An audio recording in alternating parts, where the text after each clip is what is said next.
Good morning students, welcome in the class 8। जैसे कि आप देख पा रहे हैं, आज हम लोग शुरू करने जा रहे हैं हमारा विषय इतिहास और नागरिक शास्त्र, जिसमें 8वीं कक्षा का असहयोग आंदोलन ये पाठ हमारा 7वां पाठ हम देख रहे हैं। इसके पूर्व वीडियो में हमने अभी तक खिलाफत आंदोलन देख चुके हैं और अब इसके बाद जो भाग हम लोग आज देखने जा रहे हैं वो है बेटा असहयोग आंदोलन, जो कि हमारे पाठ का ही नाम है ना।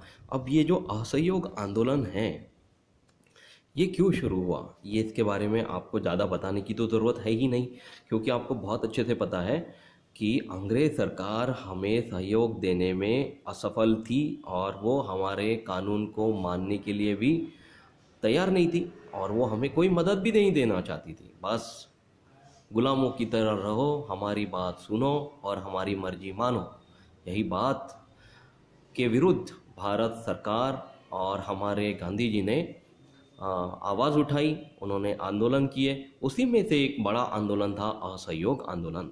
अब ये असहयोग आंदोलन के बारे में जो जानकारी आपको यहाँ पे बताई गई है उसमें ये बोला गया है कि असहयोग आंदोलन के पीछे गांधी जी का ये धारणा थी कि भारत में अंग्रेज़ों का शासन जो है वो भारतीयों के सहयोग पर निर्भर करता है ना।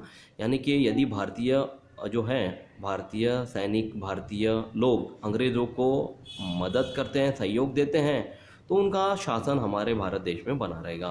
परंतु यदि हमारा भारत देश अंग्रेज़ों को सहयोग देगा ही नहीं तो उनका शासन कैसे चलेगा, है ना। इसलिए ये बहुत बड़ी जड़ जो थी पूरे मसले की, जो जड़ होती है ना, वो ढूंढ के निकाली गांधी जी ने, और ये था असहयोग आंदोलन। यानी कि हमें किसी भी हाल में अंग्रेज़ों का साथ या सहभाग नहीं देना है।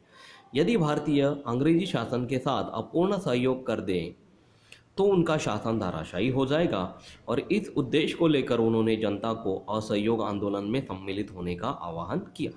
अब जब 1920 में राष्ट्रीय कांग्रेस का अधिवेशन सबसे पहले नागपुर में हुआ, वहाँ पे इस प्रस्ताव को स्वीकृत करने के लिए इस अधिवेशन में महत्वपूर्ण तरीके से चित्तरंजन दास और पंडित मोतीलाल नेहरू उपस्थित थे। और इस आंदोलन में ऐसा प्रस्ताव रखा गया कि इसकी पूरी असहयोग आंदोलन की पूरी बागडोर जो है वो गांधी जी को सौंप दी गई। इस प्रस्ताव के अनुसार मतलब असहयोग आंदोलन हमें करना किसका था, तो इसमें सहकारी कार्यालय, न्यायालय, विदेशी वस्तु, सरकारी विद्यालय, महाविद्यालय, इन सभी का हमने बहिष्कार करने का निश्चय कर लिया था। अब इसके बाद असहयोग आंदोलन की यात्रा नागपुर से शुरू होकर पश्चिम बंगाल, आसाम तक पहुंची और इसने इतना रौद्र रूप धारण कर लिया कि अब पूरी जो अंग्रेज़ों की नाव थी, है ना, नैया थी, वो डगमगाने लग गई थी, क्योंकि पूरे भारतीय एकजुट होकर इस आंदोलन में सहभाग लेना शुरू कर दिया उन्होंने। असहयोग आंदोलन की यात्रा जो थी वो योजना के अनुसार पंडित मोतीलाल नेहरू, चित्तरंजन दास आदि विख्यात वकीलों ने न्यायालयों का बहिष्कार किया। अब देखिए, बहुत सारे जो नेता थे हमारे, उन्होंने मतलब वो समय एक क्रांतिकारी थे, और उन क्रांतिकारियों ने मोतीलाल नेहरू जैसे चित्तरंजन दास, ये विख्यात वकील थे, इन्होंने न्यायालय का बहिष्कार किया। और इसी अवधि में विद्यालय, महाविद्यालय का भी बहिष्कार किया गया। और फिर राष्ट्रीय विद्यालय, महाविद्यालय, विश्वविद्यालय की भी अलग से फिर अनेक स्थापना हुई बेटा। और जो चुनाव होने वाले थे उनका भी बहिष्कार किया गया। विदेशी वस्त्रों का बहिष्कार किया गया। मान लो कि किसी के घर में विदेशी वस्त्र हैं, टेरिकॉट के कपड़े, है ना, तो उसको जला दे, उसको बहिष्कार करना कहेंगे। फिर विदेशी वस्त्रों को बेचने वाली दुकानों के सामने भी धरने दिए गए, ताकि वो दुकान में वो विदेशी वस्तु का माल रखे ही नहीं, तो विदेशी वस्त्रों का वैसे भी आयात कम हो जाएगा। इसलिए फिर 1921 में, एक साल बाद, जब मुंबई में प्रिंस ऑफ वेल्स, जो इंग्लैंड के राजपुत्र थे, वो आने वाले थे, तो उनका जो स्वागत था बेटा वो हड़ताल के साथ किया गया। निर्जन सड़कें, बंद दुकानों से उनका स्वागत हुआ, जो कि राजपुत्र थे। और ये आंदोलन जो था वो नागपुर से, जैसे मैंने बताया कि असम और बंगाल तक चला, तो असम में चाय बागानों से लेकर बंगाल के रेल कर्मियों तक ये फैल गया। रेल भी बंद हो चुकी थी तब। और इस असहयोग आंदोलन पर नियंत्रण पाने के लिए सरकार को दमन नीति का प्रारंभ करना पड़ा। अब उत्तर प्रदेश के गोरखपुर जिले में एक बड़ा सा गांव है चौरी चौरा। ये आपने कभी सुना होगा। चौरी चौरा में एक ऐसी घटना हुई कि जिसका हमने भारतीयों ने ही उसका निषेध किया, क्योंकि वो घटना ऐसी हुई थी बेटा कि 1922 फरवरी 1922 में जो प्रदर्शनकारी थे वो इस असहयोग आंदोलन की यात्रा में शांतिपूर्वक जुलूस निकालने वाले थे। परंतु क्या हुआ कि जुलूस पर पुलिस ने गोलियां चला दी। अब गोलियां चलने के बाद जुलूस का कार्य था कि उस प्रदर्शनकारी जुलूस का या पुलिसों का सामना शांतिपूर्वक करे। परंतु उन्होंने क्रोध में आकर, उस भीड़ ने क्रोध में आकर पुलिस थाने को ही जला दिया, मतलब आग लगा दी। और फिर पुलिस अधिकारी के साथ साथ ऐसे हमारे भारतीय भी 22 पुलिसकर्मी इसमें मारे गए। इस घटना से गांधी जी जो हैं बहुत व्यथित हुए और फिर 12 फरवरी 1922 को यह आंदोलन, असहयोग आंदोलन, वहाँ पे चौरी चौरा गाँव में स्थगित कर दिया गया। अब बेटा फरवरी होने के बाद मार्च 1922 आया, जिसमें गांधी जी को बंदी बनाया गया। इसलिए बंदी बनाया गया क्योंकि असहयोग आंदोलन की पूरी भागदौड़ गांधी जी को सौंपी गई थी और इस हिसाब से गांधी जी ही उसके जिम्मेदार पाए गए और उनको बंदी बना लिया गया। अब बेटा यंग इंडिया में 3 राजद्रोही लेख लिखने के लिए भी गांधी जी के ऊपर राजद्रोह का मुकदमा दायर किया गया। अब अहमदाबाद के विशेष न्यायालय ने यह स्थापना की कि गांधी जी को 6 साल का मतलब कारावास सुनाया जाता है, दंड सुनाया गया। परंतु कालांतर में ऐसा हुआ कि गांधी जी को कारावास से रिहा किया गया क्योंकि उनकी थोड़ी स्वास्थ्य के रिलेटेड कोई शिकायत थी, मतलब उनको पूरे 6 साल जेल में नहीं बिताने पड़े। गांधी जी ने असहयोग आंदोलन के साथ साथ रचनात्मक कार्यक्रम भी चलाया। अब ये रचनात्मक कार्यक्रम में कुछ चीज़ें समावेशित थी। सबसे पहली थी बेटा स्वदेशी का प्रसार, यानी कि हमें स्वदेशी ही अपनाना है, विदेशी वस्तु को भूल जाना है। हिंदू मुस्लिम दोनों की एकता, शराब बंदी, अस्पृश्यता का निर्मूलन। अस्पृश्यता यानी कि जो हम लोग पुरानी नीतियों के आधार पर नए ज़माने को बर्बाद करने के पीछे लगे हुए होते हैं, यानी कि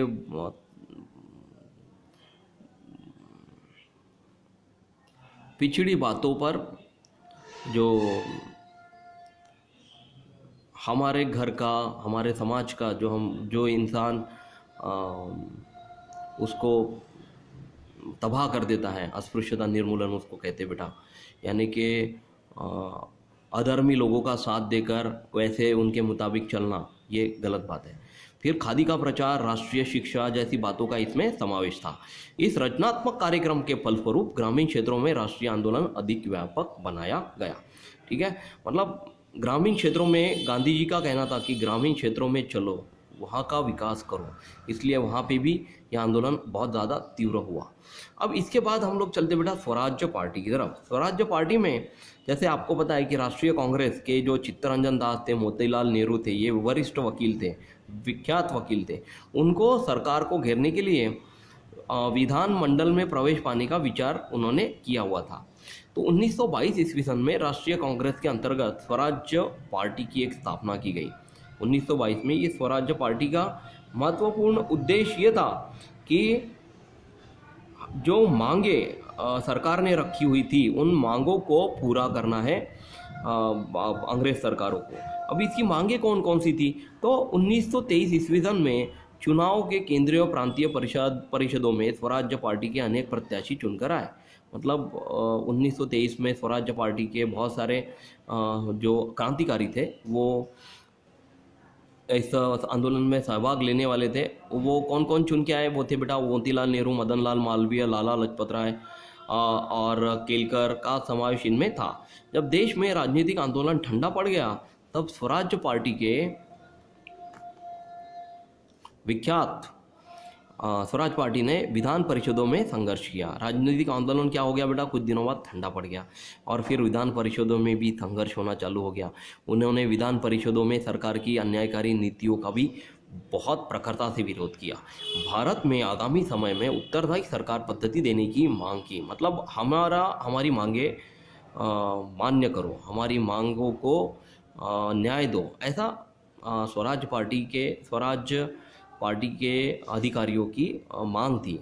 तो बेटा भारतीयों की समस्याओं को हल करने के लिए गोलमेज परिषद भी बुलाई गई, है ना। गोलमेज परिषद भी यहाँ पे बुलाई गई कि राजनीतिक बंदियों को रिहा करे या फिर विधानमंडल में प्रस्ताव हमारा, ये जो प्रस्ताव है वो हमारा सम्मत करवा ले। परंतु सरकार ने इस स्वराज पार्टी के गोलमेज परिषद द्वारा बनाए गए नीतियों का विरोध किया। सरकार ने उनकी मांगे बिल्कुल भी नहीं मानी और वो उस प्रस्ताव को निरस्त कर दिया, उन्हें ठुकरा दिया। ठीक है, तो ये है बेटा हमारा स्वराज पार्टी की बात। तो स्टूडेंट अब हम लोग चलते हैं हमारे साइमन कमीशन की तरफ।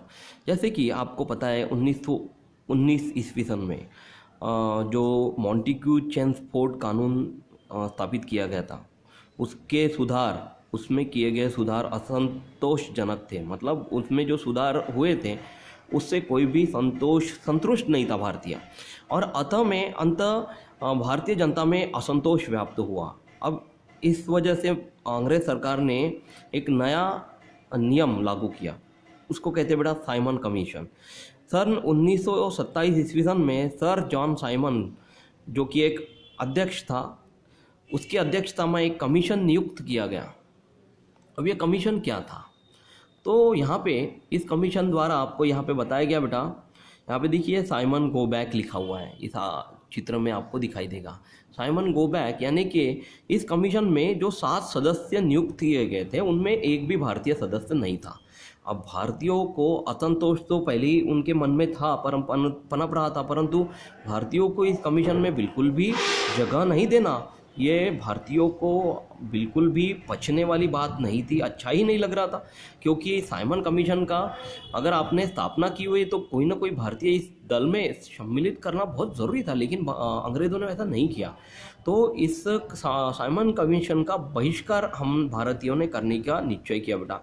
तो सन 1928 में, यानी कि 1 साल बाद जब साइमन कमीशन भारत में आया, तो जहाँ पे साइमन कमीशन का प्रदर्शन होने वाला था, चलने वाला था, वहाँ पे इसका विरुद्ध प्रदर्शन भारतीयों ने किया और वहाँ पे लिखा हुआ था साइमन गो बैक, साइमन वापस जाओ के नारे प्रखर विरोध से दर्शाए गए।